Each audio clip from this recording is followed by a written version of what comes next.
অন্ধকার কবরের মাঝে আপন কেউ তো নাই, অন্ধকার কবরের মাঝে আপন কেউ তো নাই। দয়াল নবী দয়া করে, দয়াল নবী বুকে দিও ঠাই নবীজি। আল্লাহ আল্লাহ আল্লাহু লা ইলাহা ও আল্লাহ আল্লাহ।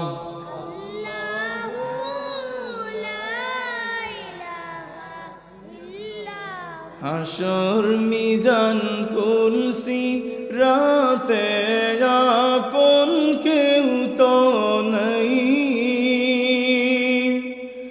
হাসর মিজান কুলসি রাতে আপন কেউ তো নাই। দয়াল নবী দয়া করে, দয়াল নবী বুকে দিও ঠাই নবীজি। আল্লাহ আল্লাহ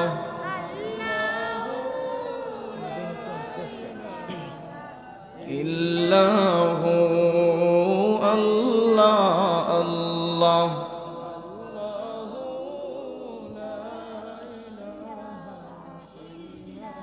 গুনাহগারের গুনাহ জোরে দুরুদে আপনার,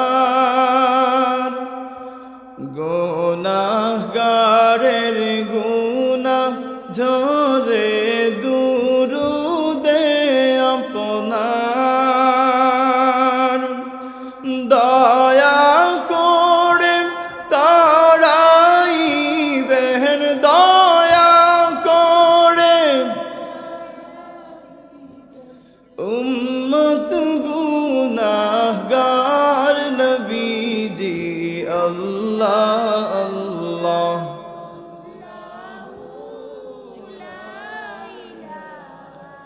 ইল্লাহু আল্লাহ আল্লাহ।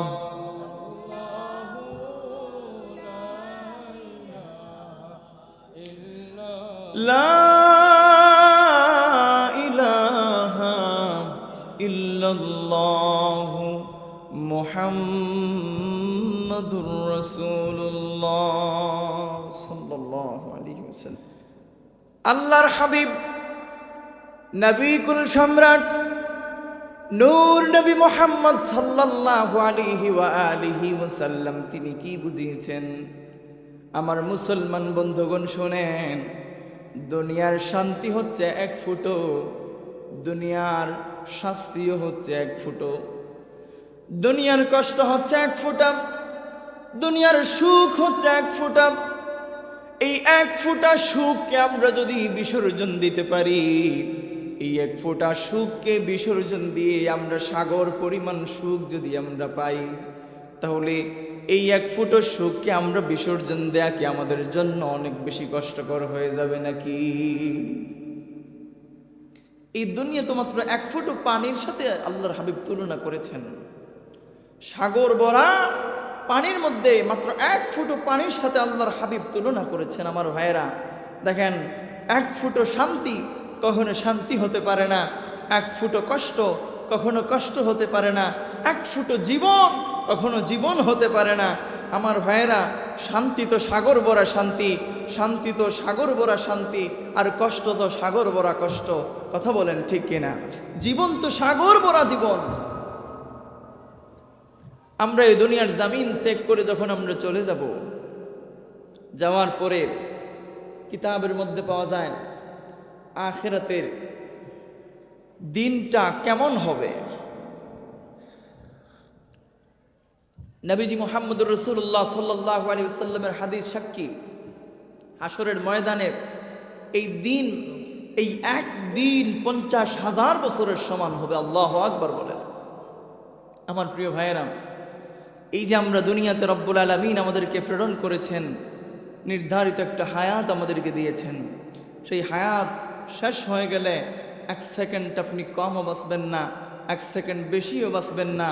রব্বুল আলামিনের নির্ধারিত ফিক্সড করে যে হায়াত, সেই হায়াত অনুযায়ী যখনই আপনার হায়াতের জিন্দগি খতম হয়ে যাবে, শেষ হয়ে যাবে, রব্বুল আলামিনের হুকুম হবে, হযরত আজরাইল আলাইহিস সালাতু ওয়াস সালাম আপনার প্রাণ পাখিটাকে কেড়ে নিয়ে চলে যাবেন। কথা বলেন ঠিক কিনা? তো সম্মানিত মুসলমান ভাইয়েরা, দেখেন এই দুনিয়া আমাদের জন্য চিরস্থায়ী নয়। এই দুনিয়াকে পেয়ে আমরা যদি মনে করি যে আমরা অনেক কিছু পেয়ে গেছি, এই দুনিয়া কাফের মুশরিক যারা আছে তাদের জন্য হচ্ছে এই দুনিয়া জান্নাত, আর মুমিন যারা আছে তাদের জন্য হচ্ছে এই দুনিয়া জেলখানা। কথা বলেন ঠিক কিনা? তো মুমিন বান্দারা যারা, আল্লাহর গোলামরা যারা, প্রত্যেককেই এই দুনিয়ার জমিনে কষ্ট করতে হবে। এই দুনিয়ার জমিনে কষ্ট সহ্য করে কেউ যদি আল্লাহর ইবাদত, আল্লাহর গোলামি বন্দেগী করে, সে যদি মুত্তাকি, পরহেজগার, মুমিন, মুহসিন বান্দা হয়ে, গোলাম হয়ে এই দুনিয়া থেকে, দুনিয়ার মোহমায়া ত্যাগ করে সে যদি চলে যেতে পারে, তার জন্য পরকালে আল্লাহ পাকের পক্ষ থেকে তার জন্য মহা পুরস্কারের ব্যবস্থা আছে। জোরে বলেন না সুবহানাল্লাহ। সম্মানিত হাজিরিন, আমাদের সমাজের একদল মানুষ মনে করে মৃত্যুই তো শেষ। আসলে কি মৃত্যু শেষ নাকি মৃত্যুর সূচনা? মৃত্যু কি শেষ নাকি মৃত্যু জীবনের সূচনা? কথা বুঝেন নাই? মৃত্যু কি শেষ নাকি শুরু? মৃত্যু দ্বারা তো জীবনের শুরু হয় মাত্র। মৌত কাসিন কুল্লু নাসিন শারিবুন কবর বাইতিন কুল্লু নাসিন দাখিলুন। মৌত কাসিন কুল্লু নাসিন শারিবুন কবর বাইতিন কুল্লু নাসিন দাখিলুন। আমার ভাইয়েরা, এই দুনিয়ার মোহমায়া ত্যাগ করে আমাদের সবাইকে চলে যেতে হবে, সবাইকে মৃত্যুবরণ করতে হবে। এই কবরের মধ্যে আমাদের সবাইকে দাখিল হতে হবে। কথা বলেন ঠিক কিনা? সম্মানিত হাজিরিন, দেখেন আমাদের সমাজের মানুষগুলো মনে করে মৃত্যুই তো শেষ, এই মৃত্যুর উপরে আর কি আছে, যদি মরে যাই তাইলে বেঁচে গেলাম। ও ভাই, মরে যাওয়া মানে বেঁচে যাওয়া নয়। মরে যাওয়ার পরে আপনার তো আরেকটা জীবনের সূচনা হলো মাত্র, সেই জীবনটার তো আর শেষ হবে না।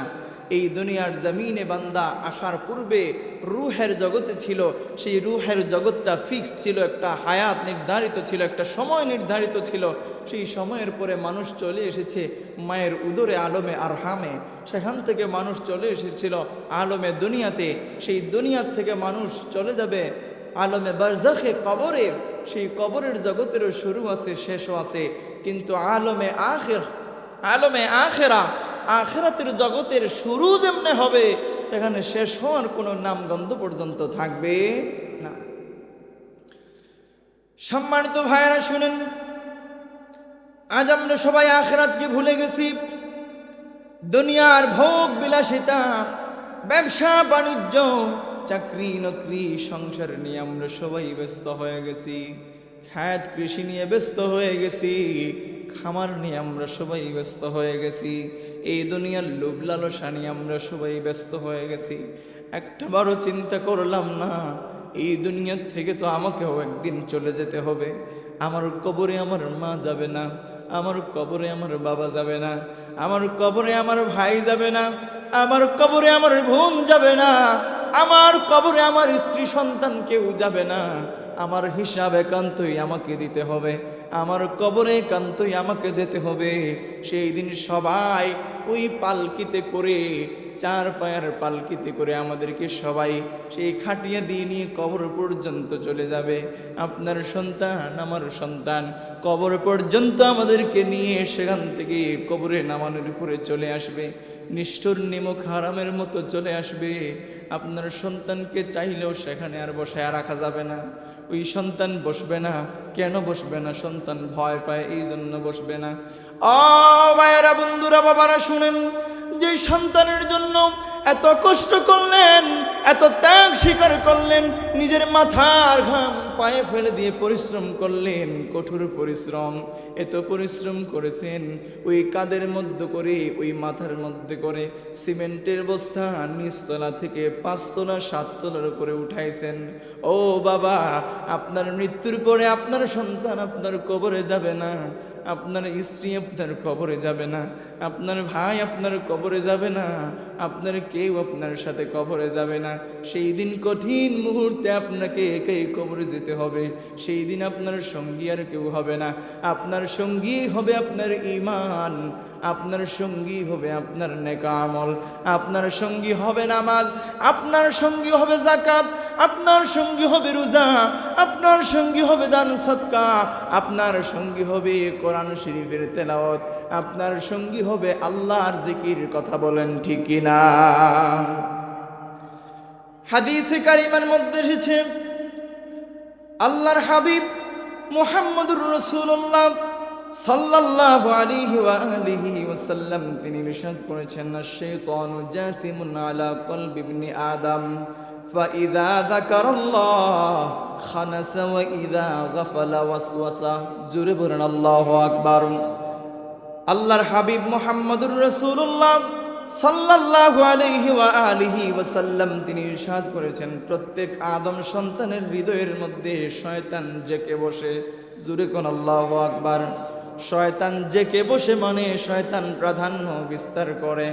যখন আল্লাহর জিকির করে তখন সে পলায়ন করে, আর যখন সে গাফিল হয়ে যায় তখন সেই শয়তান আবার তাকে কুমন্ত্রণা দিয়ে দেয়। তাই লোক তো হাদিস থেকে আমরা বুঝতে পারলাম যে আল্লাহর জিকির করলে শয়তান কলবের মধ্যে বাসা বাঁধতে পারে। কথা কন না, বাসা বাঁধতে পারে না, আস্তানা জুড়তে পারে না, যদি আল্লাহর জিকির বান্দা করে। এবার দেখেন শয়তান কত দূরে চলে যায়। হাদিসে কারিমার মধ্যে এসেছে, হযরত জাবির রাদিয়াল্লাহু তাআলা আনহু থেকে বর্ণিত, তিনি বর্ণনা করেন, আমি আল্লাহর হাবিব মুহাম্মদুর রাসূলুল্লাহ সাল্লাল্লাহু আলাইহি ওয়াসাল্লামকে বলতে শুনেছি যে যখন শয়তান আজানের ধ্বনি শুনে, শয়তান যখন আজানের ধ্বনি শ্রবণ করে তখন সে রাউহা নামক স্থান পর্যন্ত দূরে চলে যায়। বর্ণনাকারী সাহাবী বলেন, আর রাউহার দূরত্ব হলো মদিনা মুনাওয়ারা থেকে 36 মাইল দূরে। জোরে কোন আল্লাহু আকবার। আমার ভাইরা শুনেন, আল্লাহর গোলাম যদি গুনাহ করে, অন্যায় করে, অপরাধ করে, নিজের নফসের সাথে জুলুম করে, বান্দা একবার গুনাহ করার সঙ্গে সঙ্গে তার কলবের মধ্যে একটা দাগ পড়ে যায়। বান্দার কলবটা হচ্ছে সাদা। বান্দা যখন গুনাহ করে, অন্যায় করে, নিজের নফসের সাথে বান্দা যখন জুলুম করে, বান্দার কলবের মধ্যে, সাদা কলবের মধ্যে কালো দাগ পড়ে যায়। এবার বান্দা যদি তাওবা না করে, এই গুনাহ থেকে বান্দা যদি ফিরে না আসে, তাহলে দাগটা বান্দার কলবের মধ্যে থেকে যায়। আবার যদি বান্দা গুনাহ করে, আবার আরেকটা দাগ পড়ে। এইভাবে দাগ পড়তে পড়তে পড়তে পড়তে বান্দার সাদা কলবটা একেবারে কুসকুসে কালো হয়ে যায়। জোরে বলেন নাউজুবিল্লাহ।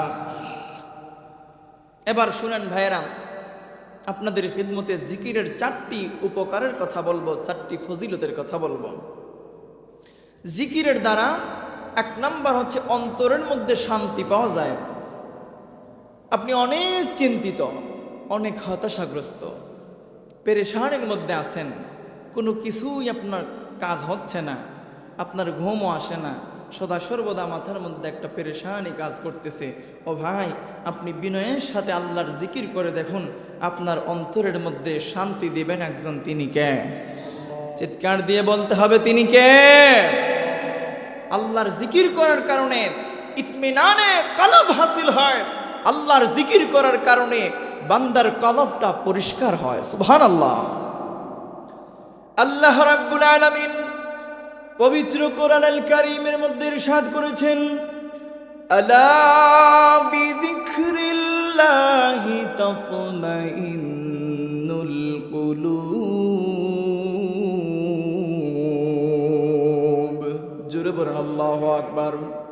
আল্লাহ তাআলা বলেন, জেনে রাখো আল্লাহর স্মরণ দ্বারাই অন্তরসমূহ প্রশান্ত হয়। দুনিয়ার কোনো মানুষের কাছে গেলে আপনার অন্তর প্রশান্ত হবে না।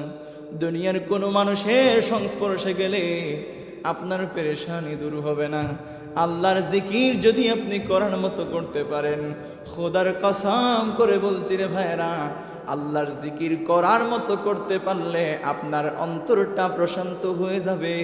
আল্লাহ পাক আপনার অন্তরটাকে শান্তি করে দেবেন। জোরে বলেন সুবহানাল্লাহ। আল্লাহ আল্লাহ क्या मुबारक नाम है, अल्लाह अल्लाह आशिकों का काम है, अल्लाह अल्लाह बोलें ना, क्या मुबारक नाम है, अल्लाह अल्लाह आशिकों का काम है। या इलाही तू मेरा माशूक है, या इलाही तू मेरा माशूक है, अल्लाह अल्लाह क्या मुबारक नाम है, अल्लाह अल्लाह आशिकों का काम है। ও ইমানদার মুমিন মুসলমান আল্লাহর গোলাম, আল্লাহ পাকের জিকির যদি আপনি জপতে পারেন, আল্লাহ পাকের স্মরণ যদি আপনি করার মতো করতে পারেন, আল্লাহর জিকির যদি সদা সর্বদা করতে পারেন, আপনার কলবটা পরিষ্কার করে দেবেন একজন, তিনি কে? আস্তে বলবেন না, আওয়াজ দিয়ে বলেন তিনি কে? আল্লাহ তাআলার জিকির করার কারণে বান্দার কলবটা পরিষ্কার হয়, বান্দার ঈমান মজবুত হয়। শুধু তাই নয় আমার ভাইরা, জিকিরের 2 নাম্বার ফজিলত কি? জিকিরের 2 নাম্বার ফজিলত হচ্ছে আল্লাহ তাআলার জিকিরের দ্বারা বান্দার অন্তর জীবিত হয়, সজীব হয়। জোরে বলেন সুবহানাল্লাহ।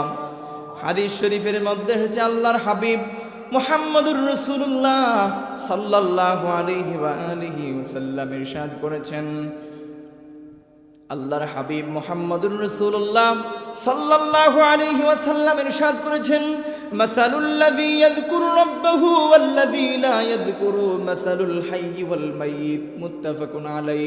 বুখারী মুসলিম শরীফের হাদিস। আল্লাহর হাবিব ইরশাদ করেছেন, যে তার রবের জিকির করে এবং যে জিকির করে না, তাদের উদাহরণ হচ্ছে জীবিত এবং মৃতের ন্যায়। আল্লাহু আকবার বলেন। চিন্তা করে দেখেন ভাই, যে আল্লাহর জিকির করে আর যে আল্লাহর জিকির থেকে গাফিল, যে আল্লাহর জিকির করে না, তাদের উদাহরণ আল্লাহর হাবিব দিয়েছেন যে তারা যেন, যে আল্লাহর জিকির করে সে যেন জীবিত, আর যে আল্লাহর জিকির করে না সে যেন মৃত। আল্লাহর জিকির করার দরকার আছে না নাই? আল্লাহর জিকির করার কথা রব্বুল আলামিন কোরআন শরীফের মধ্যে বলে দিয়েছেন। আমার ভাই হাসান বসরি রাহিমাহুল্লাহ, তিনার কাছে একজন লোক পেরেশানগ্রস্ত হয়ে এসে জিজ্ঞেস করল, হুজুর আমার কি যেন হয়েছে, আমি নিজে কোনো কিছু বুঝতে পারতেছি না, আমার অন্তর মনে হয় ঘুমিয়ে আছে।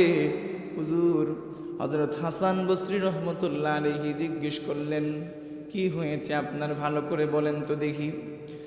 এবার ওই লোকটা বলে, হুজুর আপনি যে কোরআন সুন্নাহ থেকে আলোচনা করেন, কোরআন হাদিসের মজলিসে যখন আমি বসি, কোরআন হাদিসের মজলিসে বসার পরে আপনি যা আলোচনা করেন কোনো কিছুই আমার ব্রেইনের মধ্যে ঢোকে না।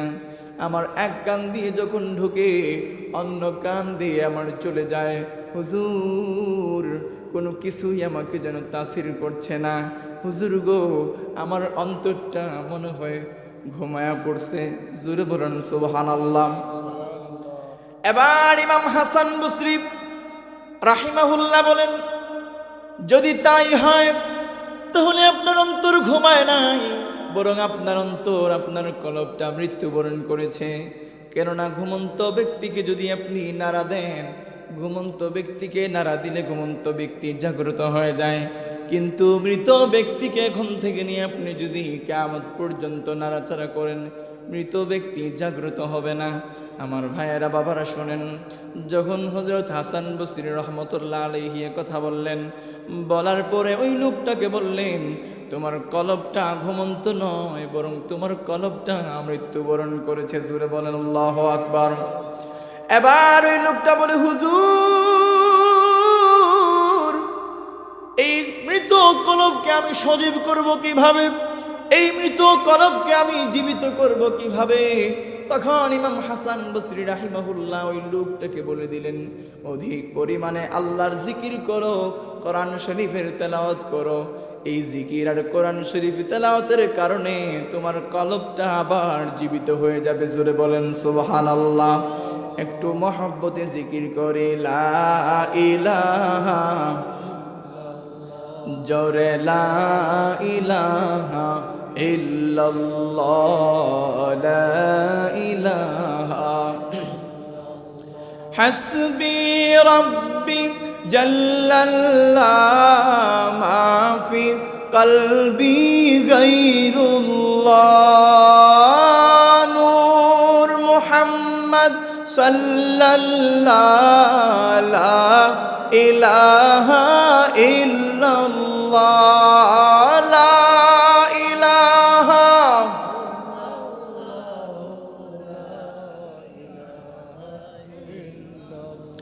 সুবহানাল্লাহ ওয়ালহামদুলিল্লাহ, লা ইলাহা, লা ইলাহা ইল্লাল্লাহ, লা ইলাহা, লা ইলাহা ইল্লাল্লাহ, মুহাম্মাদুর রাসূলুল্লাহ সাল্লাল্লাহু আলাইহি ওয়াসাল্লাম। মুহতারাম হাজিরিনে কেরাম, এবার দেখেন, অধিক পরিমাণে জিকির করলে আল্লাহ পাকের পক্ষ থেকে মাগফিরাত পাওয়া যায়, ক্ষমা লাভ করা যায়। জোরে বলেন না সুবহানাল্লাহ। আল্লাহ রাব্বুল আলামিন পবিত্র কোরআনুল কারীমের মধ্যে ইরশাদ করেছেন, ওয়ায-যাকিরিনাল্লাহ কাসীরান ওয়ায-যাকিরাত আ'আদ্দাল্লাহু লাহুম মাগফিরাতান ওয়া আজরান আযীমা। জোরে বলেন সুবহানাল্লাহ। আল্লাহ তাআলা বলেন, আল্লাহ রাব্বুল আলামিনকে অধিক স্মরণকারী পুরুষ এবং নারী, তাদের জন্য রব্বুল আলামিনের তরফ থেকে রয়েছে মাগফিরাতান ওয়া আজরান আযীমা। মাগফিরাত, শুধু তাই নয়, এবং রব্বুল আলামিনের তরফ থেকে তার জন্য রয়েছে মহা প্রতিদান প্রস্তুত করে তিনি রেখেছেন। জোরে বলেন সুবহানাল্লাহ। বুখারী শরীফের হাদিসের মধ্যে এসেছে, বান্দা যখন আল্লাহর জিকির করে, আল্লাহ তাআলা বলেন, কদ গাফারতু লাহুম, আমি তাকে মাফ করে দিলাম। শুধু তাই নয়, ফাআতাইতুহুম মা সাআলু, তারা যা চায় আমি তা দান করলাম। জোরে বলেন সুবহানাল্লাহ। শুধু তাই নয় রে ভাইরা, ওয়া আজারতুহুম মিম্মাস্তাজারু, আমি পানাহ দিলাম যার থেকে তারা মুক্তি চায়। জোরে বলেন সুবহানাল্লাহ। قال يقولون رب فيهم فلان عبد خطاء وإنما مر فجلس معهم। ফেরেশতারা বলেন, মালিক, আল্লাহ তাআলা তাদের মধ্যে অমুক গুনাহগার বান্দা সে পথ দিয়ে অতিক্রমকালে সেখানে সে বসেছে। আল্লাহ তাআলা বলেন, ক্বালা ফায়াকুলু ওয়া লাহু গাফারতু, তখন আল্লাহ তাআলা বলেন, আমি তাকেও মাফ করে দিলাম। জোরে বলেন সুবহানাল্লাহ। শুধু তাই নয়, হুমুল কওমু লা ইয়াশকা বিহিম জালিসুহুম, তারা এমন দল যাদের সাথী কখনো হতভাগা হয় না। আল্লাহ তাআলার জিকির দ্বারা বান্দার জীবনের সমস্ত গুনাহগুলো মাফ হয়ে যায়। সুবহানাল্লাহ। আল্লাহ তাআলার জিকিরকারীকে আল্লাহ রাব্বুল আলামিন মহা পুরস্কারে সম্মানিত করবেন। এই জন্য বান্দা যত বেশি পরিমাণে আল্লাহর জিকির করতে পারবে, আল্লাহ রাব্বুল আলামিনের সান্নিধ্য বান্দা তত বেশি অর্জন করতে পারবে। জোরে বলেন সুবহানাল্লাহ। এবার আসেন, জিকিরের মধ্যে সর্বোত্তম জিকির কোনটি? হাদিসে কারিমের মধ্যে এসেছে আফদলুদ যিকরি তিলাওয়াতুল কোরআন। জিকিরের মধ্যে সর্বোত্তম জিকির হচ্ছে আল্লাহর কালামের তেলাওয়াত। জোরে কন্যা সুবহানাল্লাহ। আজকাল আমাদের সমাজের মানুষগুলো আল্লাহর কোরআন তেলাওয়াত করতে চায় না। মুখে বলে আমি মুসলমান, আমি মুমিন, আমি মুত্তাকি, আমি পরহেজগার, আমি মুহসিন, কিন্তু দেখবেন ওই লোকটা বছরে একটা বার আল্লাহর কোরআন শরীফটা খুলে আল্লাহর কালামটা তেলাওয়াত করে না।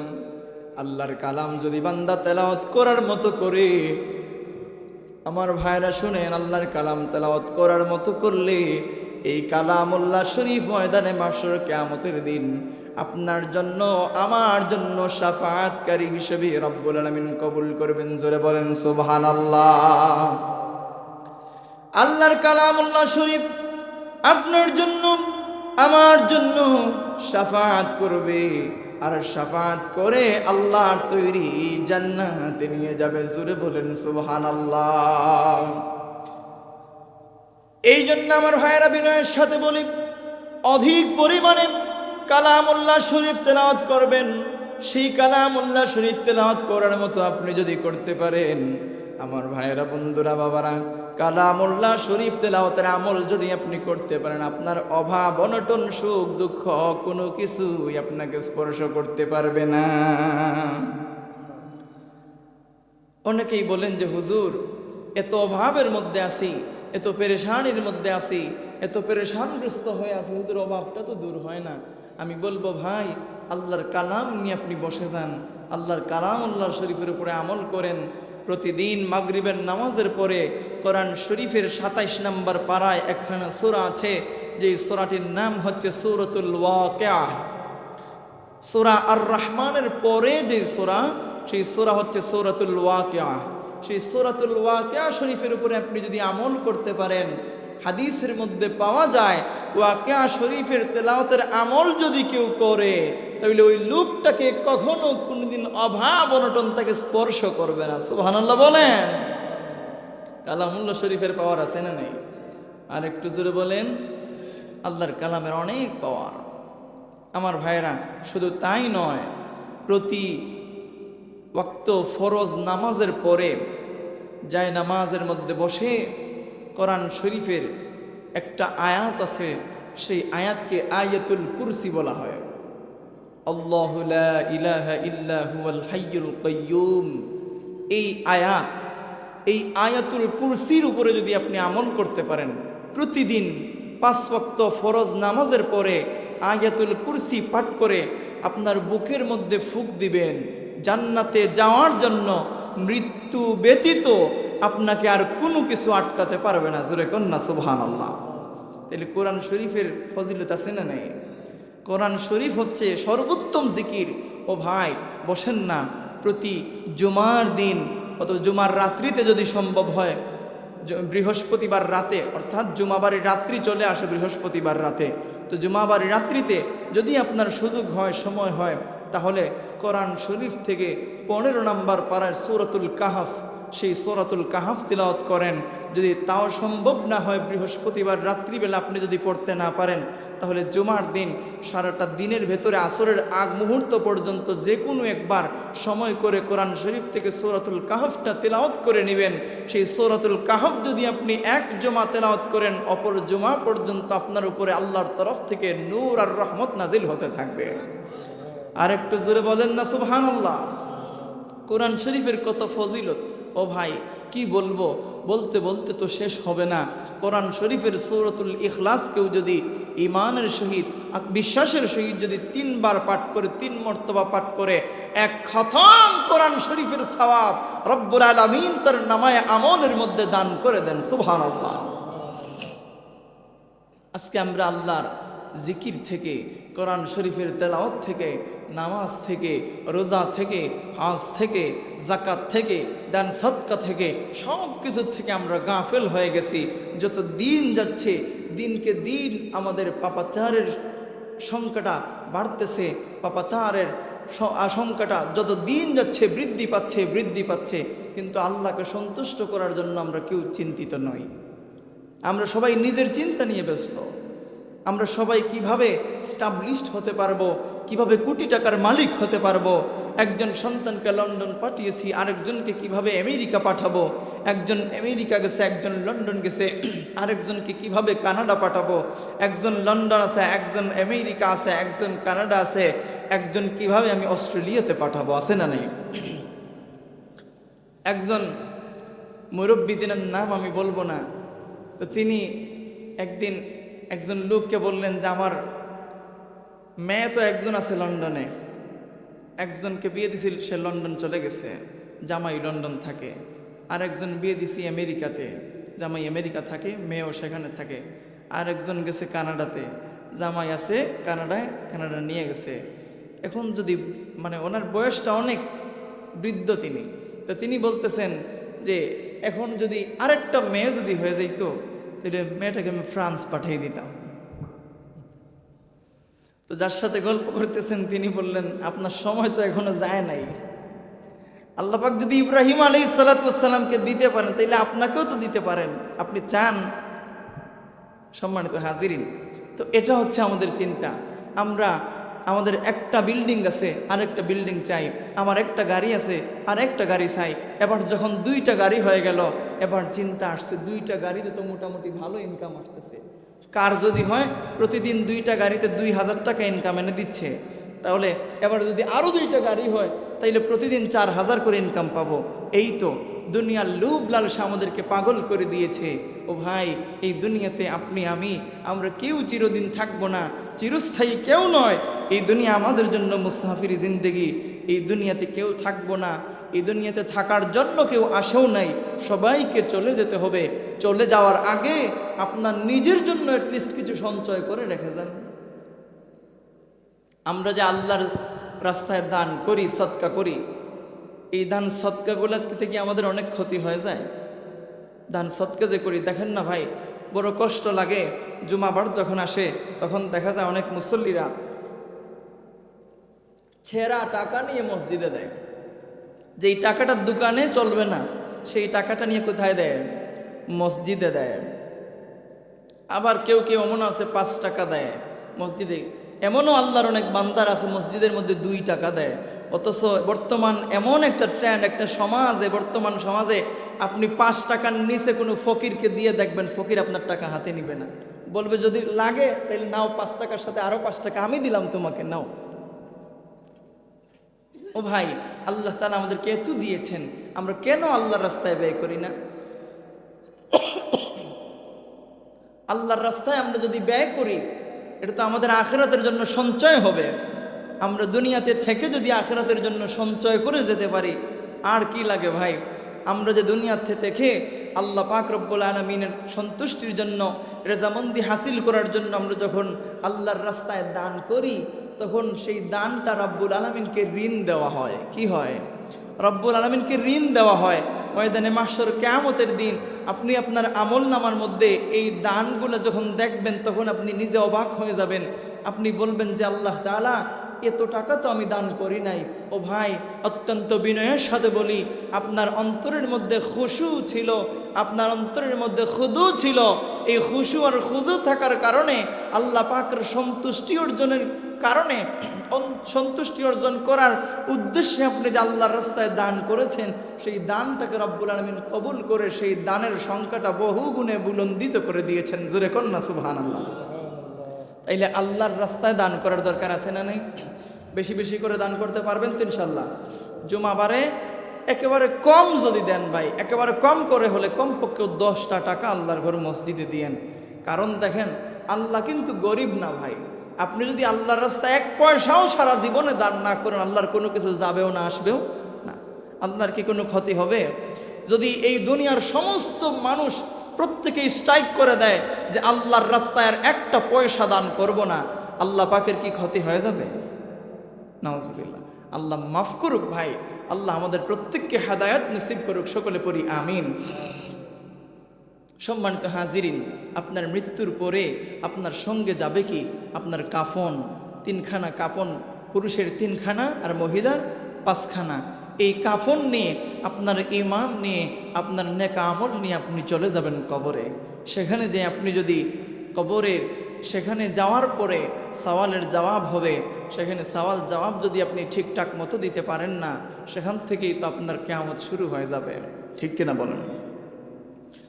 কাফন আমার আপন, কবর আমার ঘাটি, ওই কবরে যেতে হবে, থাকবে না কেউ সাথী।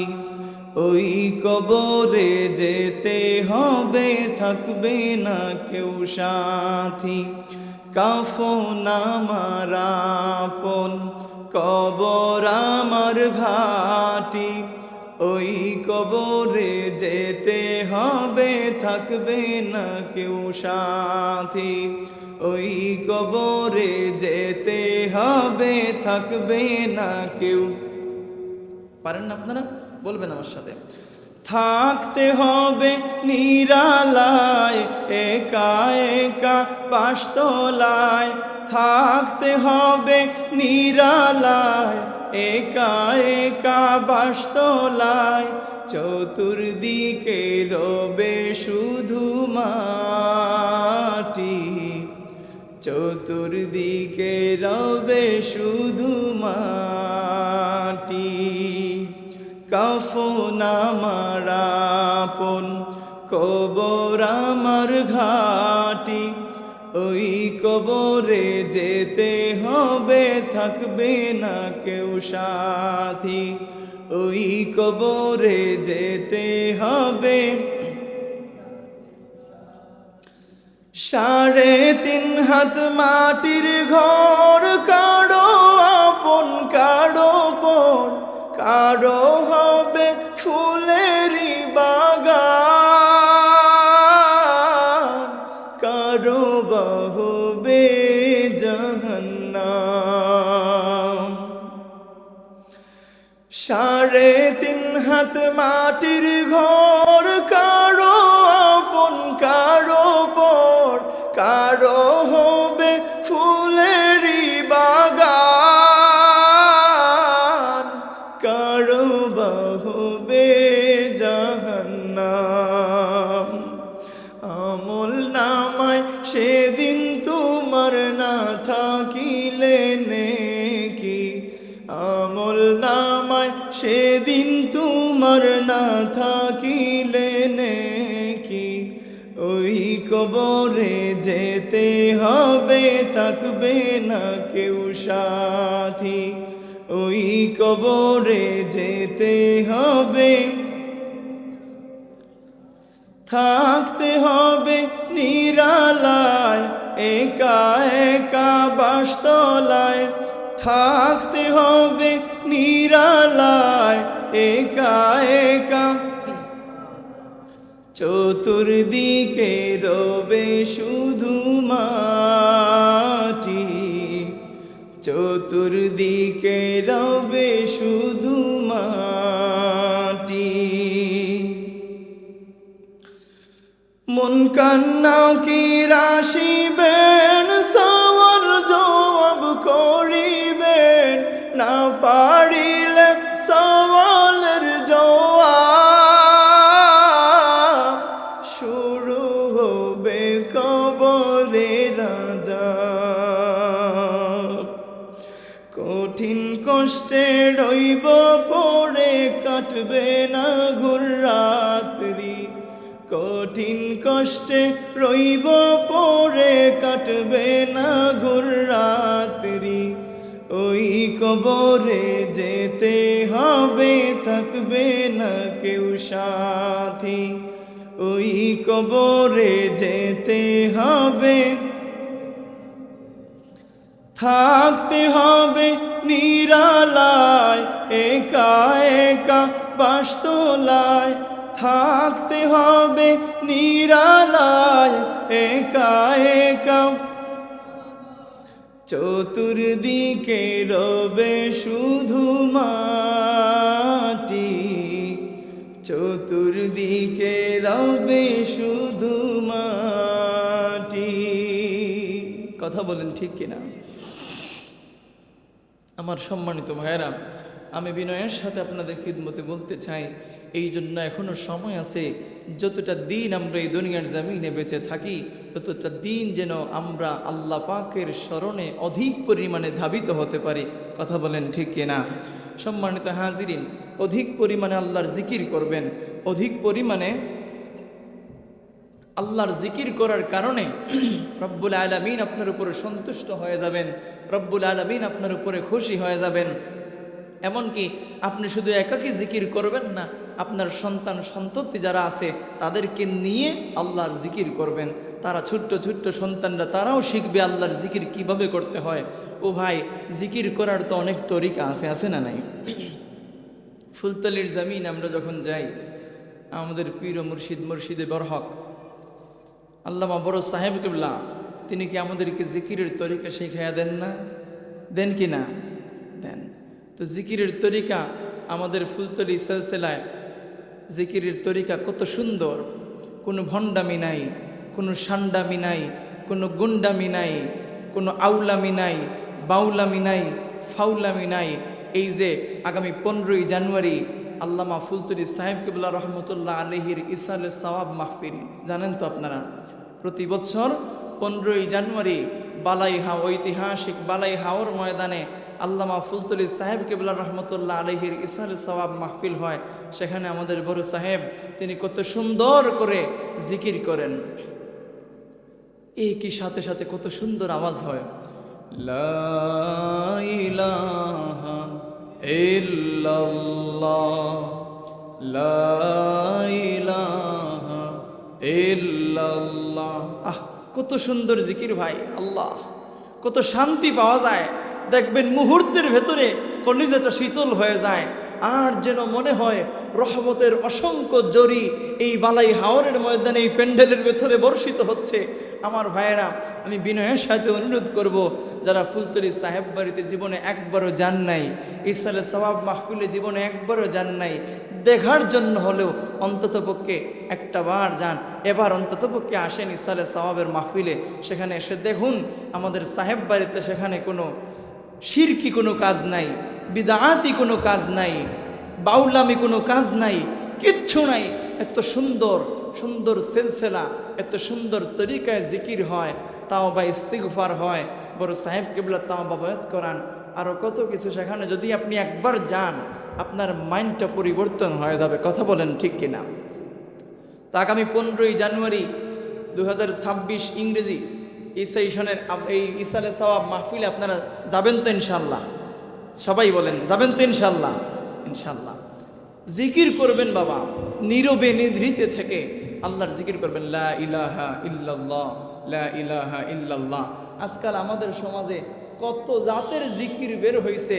কেউ কেউ বলে হ্যাক্কো হ্যাক্কো হ্যাক্কো। আবার একজন কিছুদিন আগে দেখলাম একটা ভিডিও, আল্লাহ মাফ করুক, আমি তার সমালোচনা করতেছি না ভাই, আমি আপনাদের বোঝার স্বার্থে বলতেছি, কারণ আপনারা তো মনে করবেন এই লোকটাও তো আলেম, ঠিক কিনা? তারপরে এর মধ্যে পাঞ্জাবি আছে, জুব্বা আছে, আবাকাবা আছে, পাগড়ি আছে, টুপি আছে, দাড়ি আছে, সব কিছু আছে, সেও তো আলেম, সেও তো জিকির করতেছে। তো আপনারা তার জিকিরটাকেও মনে করবেন এটাও তো আসলে হয়তো বা খাস তরিকার জিকির। ওই কিছুদিন আগে একজন লোক জিকির করলো, হেমতে হেমতে হিমতে হুমতে কেমতে কুমতে, আরো কত জাতের জিকির বের হয়েছে। নাউজুবিল্লাহ কোন! এই ধরনের জিকির করে ইমানটাকে নষ্ট করবেন না। হক তরিকার জিকির করবেন। জিকিরের তরিকা যদি শিখতে হয়, একটা বারের জন্য চলে যাবেন ফুলতলি সাহেব বাড়িতে। জিকিরের তরিকা আমাদের মুর্শিদ কিবলা জিকিরের তরিকা শিখিয়ে দেবেন, জিকির করতে হয় কিভাবে। আমরা এমনভাবে ফুলতলি সাহেব বাড়িতে বড় সাহেবের সামনে বসে জিকির করি, সেখানে আমাদের শরীর দিয়ে নাচানাচিও হয় না। আবার একদল মানুষ জিকির করে, জিকির করতে করতে এমনে আছে না নাই? হক কথা বলতেছি ভাই, আমি কাউকে খাটো করার জন্য কথাগুলো বলতেছি না। আজকে আমি যে বিষয় নিয়ে আপনাদের খিদমতে আলোকপাত করেছি সেটা হচ্ছে জিকিরের ফজিলত, ফাজাইলে জিকির। তো এই যে হাত দিয়ে এমনে এমনে, এইটা কি জিকির? কোরআন হাদিসের কোথাও কি লেখা আছে যে এইভাবে নেচে নেচে লাফাইয়া লাফাইয়া? কেউ কেউ এমনও আছে জিকির করতে করতে করতে করতে প্যান্ডেলের উপরে বাঁশের মধ্যে বাওয়া শুরু করে দেয়, দেখছেন না আপনারা? এটা কি জিকির? আবার এমনও জিকির আছে, পীর সাহেব জিকির করতেছে, মুরিদরা জিকির করতে করতে পীর সাহেবের উপরে জোরাইয়া ধইরা পীর সাহেবকে চুমা খাইতেছে, দেখেন নাই? এখানে যুবক ভাইরা যারা আছেন সবাই দেখেছেন, সামাজিক যোগাযোগ মাধ্যমে দেখেন নাই ভাই? তো এটা কি জিকিরের তরিকা? হক তরিকায় জিকির করবেন, এটা এমন জিকির, আল্লাহর জিকির যদি আপনি করার মতো করতে পারেন, আলা বিযিকরিল্লাহি তাতমাইন্নুল কুলুব, এই জিকির এমন জিকির, আল্লাহর জিকির করার মতো যদি আপনি করতে পারেন, আপনার অন্তরের মধ্যে প্রশান্তি পাবেন। আর হেক্কু হেক্কু হিমতে হামতে কিমতে কুমতে এইভাবে জিকির করে সারা দিন না, সারা দিন, সারা বছর, সারা মাস, কিয়ামত পর্যন্ত যদি জিকির করেন, অন্তরে শান্তি আসবে না। আল্লাহ আমাদেরকে হেদায়েত দান করুক, সকলে পড়ি আমিন। সম্মানিত হাজিরিন, আল্লাহ রাব্বুল আলামিন আমাদেরকে আদেশ করেছেন জিকির করব।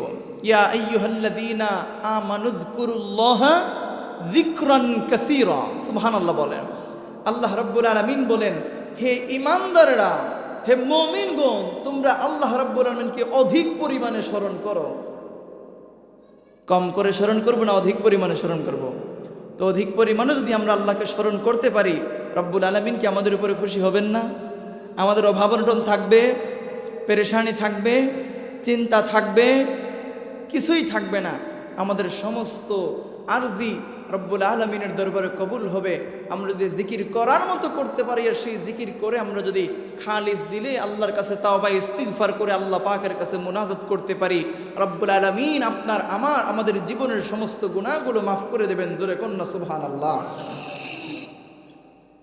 সম্মানিত হাজিরিন, দেখেন জামিউ তিরমিজি শরীফের মধ্যে একখানা হাদিস এসেছে, আন আনাস ইবনে মালিক রাদিয়াল্লাহু তাআলা আনহু আন্না রাসূলুল্লাহ সাল্লাল্লাহু আলাইহি ওয়াসাল্লাম قال ইযা মারারতুম বিরিয়াদিল জান্নাহ ফারতাউ ক্বালু ওয়া মা রিয়াদুল জান্নাহ ক্বালা হিলাকুয যিকর। জোরে বলেন না সুবহানাল্লাহ। হযরত আনাস ইবনে মালিক রাদিয়াল্লাহু তাআলা আনহু থেকে বর্ণিত, আল্লাহর হাবিব মুহাম্মদুর রাসূলুল্লাহ সাল্লাল্লাহু আলাইহি ওয়া আলিহি ওয়াসাল্লাম বলেছেন, তোমরা যখন জান্নাতের বাগানগুলোর পাশ দিয়ে অতিক্রম করবে, তখন তোমরা সেখান থেকে পাকা ফল গ্রহণ করে নিয়ে এসো। সাহাবীরা জিজ্ঞেস করলেন, ইয়া রাসূলুল্লাহ, ইয়া হাবিবাল্লাহ, জান্নাতের বাগানগুলো কি? আল্লাহর হাবিব বলেন, জিকিরের মজলিস, সেটা হচ্ছে জান্নাতের বাগান। এই যে একটা জান্নাতের বাগানের আয়োজন আজকে এই জায়গার মধ্যে হয়েছে, আমার ভাইয়েরা বলেন তো আগামীকালকে এই মুহূর্তে কি ওই জায়গাটা জান্নাতের বাগান থাকবেনি? সবাই বলেন থাকবেনি। এগুলো এই জিকিরের মজলিসে এই গোটা গ্রাম থেকে আপনারা এসেছেন, আল্লাহ পাক আপনাদেরকে কবুল করেছেন, এই জন্য জিকিরের মজলিসে আপনাদেরকে নিয়ে এসেছেন। আল্লাহ পাক রব্বুল আলামিন যদি আপনাদেরকে কবুল করতেন না, আপনারা নিজ থেকে এসেছেন কেন? এখান থেকে আপনারা ইবরত হাসিল করবেন, এই জন্য এসেছেন। এই জিকিরের মজলিসে বসলে আপনাদের জীবনের গুনাহ মাফ হবে, আপনাদের সওয়াব হবে পরকালের জন্য। হয়তোবা এই জিকিরের মজলিসটা আপনাদের জন্য নাজাতের ওসিলা হতে পারে। এই ধরনের চিন্তা চেতনা নিয়েই তো আপনারা এসেছেন, ঠিক কিনা বলেন? সম্মানিত হাজিরিন, এই জন্য আমরা যেখানেই জিকিরের মজলিস পাবো, সেই জিকিরের মজলিসে আমরা বসে পড়বো। পারবো তো ইনশাআল্লাহ? জিকিরের মজলিসে আমরা বসে পড়বো, আমরা বরকত হাসিল করব। আল্লাহ রাব্বুল আলামিন যেন আমাদেরকে তৌফিক ভিক্ষা দান করেন, সকলে পড়ি আমিন। ভাইজান আজান হবে কয়টা? 7টায়। মিলাদ তো পড়বো। আজান যদি 7টায় হয় তাহলে শেষ করে দিই। না, আজান 7টায়, জমাত 7টা। জি, 15 মিনিট আছে, মিলাদে 15 মিনিট যাবে। তো সম্মানিত হাজিরিন, আমার যে বিষয়টা ছিল ফাজাইলে জিকির, এই জিকিরের ফজিলত সম্পর্কে আলহামদুলিল্লাহ দীর্ঘক্ষণ সময় আপনাদের খিদমতে আলোচনা করেছি। সেই আলোচনা থেকে আমরা কি বোঝার বাকি আছে যে জিকির করলে কতটুকুন ফায়দা আছে? জিকির আপনি করবেন, আপনার কলবটা পরিষ্কার হবে। তার আগে একটা কথা বলে নেই ভাই, লোহার মধ্যে যখন জং ধরে, সেই জংটা ছোটানোর মতো তো কিছু অস্ত্র শস্ত্র আছে না নেই? শিরিষ কাগজ আছে না? এই শিরিষ কাগজ দিয়ে যখন আপনি ঘষান তখন রং ছুটে, এই যে জংটা ছুটে না? শুধু তাই নয়, আপনি যদি ওই লোহাটাকে কেরোসিনের মধ্যে ভিজিয়ে রাখেন তখনও তো ছুটে, জঙ্গলটা ছুটে যায়। তো ভাই, এই যে আমাদের কলব, এই কলবের মধ্যে তো শিরিষ কাগজ দিয়ে ঘষানো যাবে না, যাবে? সেখানে তো কেরোসিনও পৌঁছানো যাবে না, সেখানে আপনি ওই যে হুইল পাউডার দিয়ে সেখানেও আপনি ওইটাকে সাফ করতে পারবেন না, কোনো কিছু দিয়ে পারবেন না। তো এটা পরিষ্কার করবেন কিভাবে? এই জন্যই ভাই, অধিক পরিমাণে যদি আপনি আল্লাহর জিকির করতে পারেন, আল্লাহ বিযিকরিল্লাহি তাতমাইন্নুল কুলুব, আল্লাহর স্মরণ যদি অধিক পরিমাণে আপনি করতে পারেন, আপনার কলবটা শান্ত হবে, অন্তরটা প্রশান্ত হবে। আপনার কলবের যে ময়লাগুলো আছে, সেই ময়লাগুলা রব্বুল আলামিনের কুদরতি সাহায্যে দূর হয়ে যাবে। জোরে কন্যা সুবহানাল্লাহ। সম্মানিত হাজিরিন, আমরা যা কিছু আলোচনা করলাম, আল্লাহ রাব্বুল আলামিন যেন আমাদের আলোচনার উপরে আমাকে নিজে সহ আপনাদের সবাইকে আমল করার তৌফিক ভিক্ষা দান করেন। সকলে পড়ি আমিন।